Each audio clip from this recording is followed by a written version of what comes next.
जहां बुद्ध और पौधपाठ नाम का एक परिव्राजक था, उसके पास भी 300 उसके शिष्य थे। उन सभी के साथ बैठ करके बुद्ध की वार्तालाप हुई। तो पौधपाठ ने भी बुद्ध से पूछा, हे तथागत, क्या ये संसार अनंत है? क्या ये संसार शाश्वत है? क्या ये संसार असीमित है? क्या ये ससीम है? क्या ये संसार में आत्मा और शरीर का कोई संबंध है? आत्मा शरीर के साथ ही रहती है या शरीर से भिन्न भी रहती है? क्या जिस व्यक्ति ने सत्य को खोज लिया है, जिन्होंने सत्य को जान लिया है, मरने के बाद भी क्या वे जीवित रहते हैं? जिन्होंने सत्य को खोज लिया है, क्या मरने के बाद उनकी भी मृत्यु हो जाती है? क्या वो मरते भी हैं और नहीं भी मरते हैं? तो इस प्रकार के पौधपाठ ने तथागत से प्रश्न पूछे और तथागत ने इतना ही कहा, हे पौधपाठ, मैंने इन सभी विषय को अव्याकृत रखा है। मैंने इन विषयों पर कोई बात नहीं की है। तो पौधपाठ ने पूछा, हे तथागत, ये इतने गंभीर विषय हैं और आपने इन पर कोई भी बातचीत नहीं की। इनके जाने बिना कैसे पता लगेगा कि सृष्टि का निर्माण कैसे हुआ? कैसे पता लगेगा कि ये जीवन शाश्वत है? कैसे पता लगेगा कि इसकी कोई सीमा ही नहीं है? आप आत्मा पर चर्चा नहीं करते हो, आप ईश्वर पर चर्चा नहीं करते हो, स्वर्ग पर चर्चा नहीं करते हो, नरक पर चर्चा नहीं करते हो, तो फिर धम्म से क्या मिलेगा? इस धम्म से हमें कैसे पता लगेगा? अगर हमें सृष्टि की उत्पत्ति का नहीं पता, व्यक्ति के जीवन का नहीं पता, दुनिया को चलाता कौन है नहीं पता, तो फिर हमें किस बात का ज्ञान है? तो बुद्ध कहते हैं, हे पौधपाठ, मैंने इस विषय को इसीलिए अव्याकृत रखा है कि इस विषय पर चर्चा करने से जीवन के सुखी होने का या जीवन के निर्माण का कोई संबंध ही नहीं है।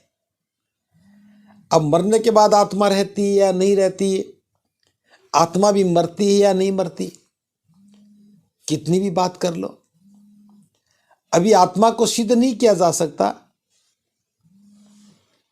आत्मा को देखा नहीं जा सकता, ईश्वर को देखा नहीं जा सकता।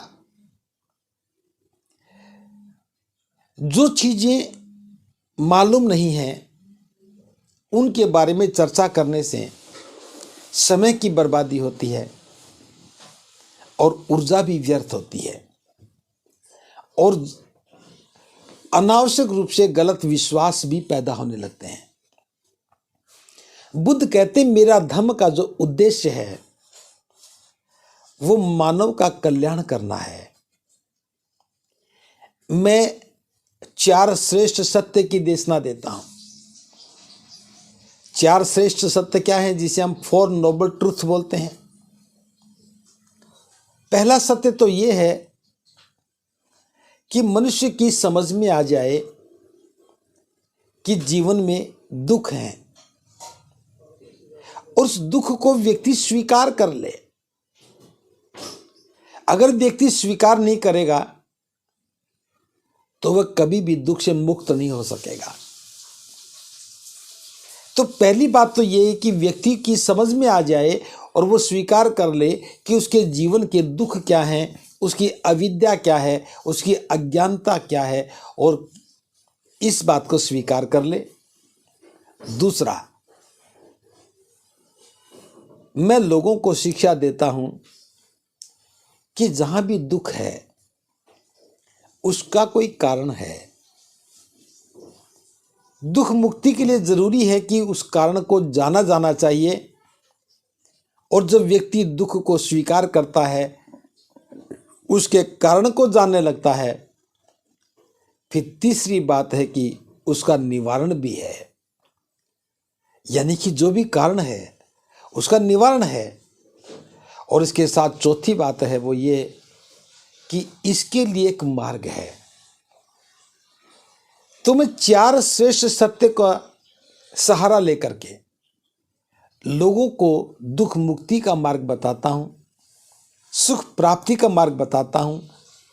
तो मेरी सारी जो देशनाएं हैं उनका उद्देश्य ही मानवता का कल्याण करना है, इंसान का भला करना है।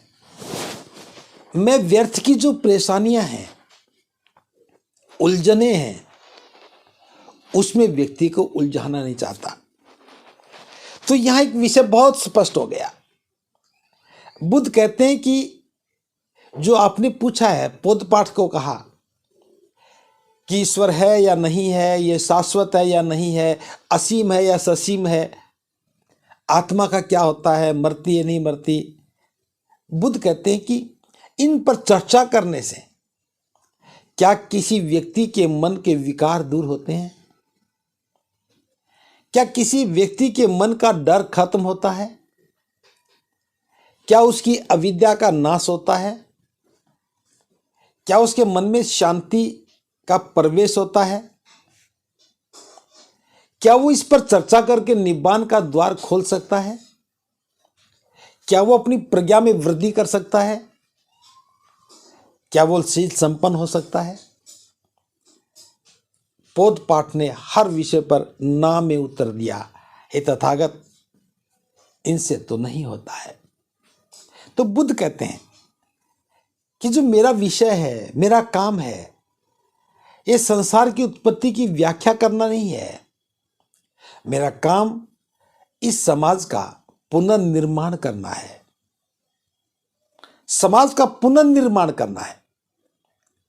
तो यहां ये विषय बहुत ही सुस्पष्ट है कि धम्म जीवन के कल्याण के लिए है। तो धम्म का सीधा सा अर्थ हो गया कि जीवन का कल्याण करना। धम्म का उद्देश्य हो गया अपनी अविद्या को, अपनी अज्ञानता को समाप्त करना। जिस अविद्या और अज्ञानता के कारण जीवन दुखी है, उसको स्वीकार करके उसके कारण को खोजना कि किस कारण से मैं दुखी हूं, मेरे जीवन में दुख है, और कारण को जानने के बाद उसके निवारण के प्रयास करना, और निवारण का जो मार्ग है उस पर चलना। तो इस पर चलने से व्यक्ति के दुख दूर होते हैं। जो मैं देशना देता हूं, उस देशना को व्यक्ति आचरण में उतार लेता है, तो उसके लिए परम सुख का द्वार खुल जाता है।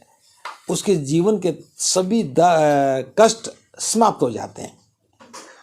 तो प्रबुद्ध उपासक उपासिकाओं, धम्म का उद्देश्य कितना सुस्पष्ट है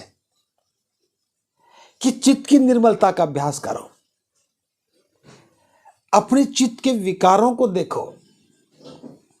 जब हम ध्यान साधना करते हैं, विपश्यना करते हैं, उस विपश्यना में मन को दृष्टा भाव में स्थापित करते हैं, भोक्ता भाव से हटाते हैं।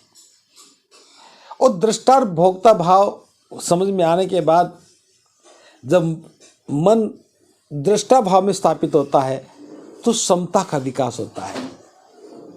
और मन में समता का विकास हुआ तो असमानता खत्म होती है, स्वतंत्रता का भाव पैदा होता है। तो धम्म का उद्देश्य जो एक व्यक्ति दूसरे व्यक्ति के अधिकारों पर अतिक्रमण करता है, उसे गुलाम बनाता है। ये मेरे धम्म का उद्देश्य उस व्यक्ति को स्वतंत्र करता है, अधिकारों का अतिक्रमण नहीं है। यहां शांति की स्थापना का प्रयास है। बुद्ध की सारी देशनाएं शांति की स्थापना के प्रयास की ओर जा रही हैं। यहाँ किसी प्रकार का अंधविश्वास, अज्ञानता, कर्मकांड का कोई स्थान नहीं है। तो बुद्ध के धम्म का उद्देश्य सुस्पष्ट है। सुस्पष्ट क्या है? कि मानव का कल्याण करना है, चित्त को निर्मल करना है, दुखों को का अंत करना है, अविद्या का नाश करना है, प्रज्ञा की वृद्धि करनी है, शील संपन्नता का जीवन जीना है, अष्टांगिक मार्ग का अभ्यास करते हुए निब्बान का द्वार खोलना है। निब्बान का अर्थ हो गया परम सुख, ऐसा सुख जहाँ दुख की कोई अनुभूति नहीं है, जहाँ दुख और सुख का कोई अर्थ ही नहीं है। एक ऐसा भाव पैदा हो जाए जहाँ दुख है नहीं, सुख दिखता नहीं, दुख और सुख की अवस्था से ऊपर उठ जाता है व्यक्ति, वो निब्बान है, परम सुख है। तो बुद्ध के धम्म का उद्देश्य सबके लिए निब्बान का द्वार खोलना है। और निब्बान का द्वार केवल उन सूत्रों को, उन शिक्षाओं को, बुद्ध की देशनाओं को समझ करके आचरण में उतारने से ही संभव हो सकता है। तो बुद्ध के धम्म का उद्देश्य बिल्कुल स्पष्ट है, सुस्पष्ट है कि यहाँ आत्मा परमात्मा की सृष्टि की उत्पत्ति की व्याख्या करना नहीं है, बल्कि समाज का पुनर्निर्माण करना है। जिन अवधारणाओं में, अंधविश्वासों में समाज फंसा पड़ा है, उनसे बाहर निकल करके वह श्रेष्ठ आचरण के साथ, सदाचरण के साथ जीवन को नया स्वरूप दे, नए मूल्य दे और मूल्यों के आधार पर जीवन की कल्पना को करना, उसे स्थापित करना, समाज के बीच में संबंधों को अच्छा करना, संबंधों का आधार सदाचरण बनाना, ये धम्म के उद्देश्य हैं।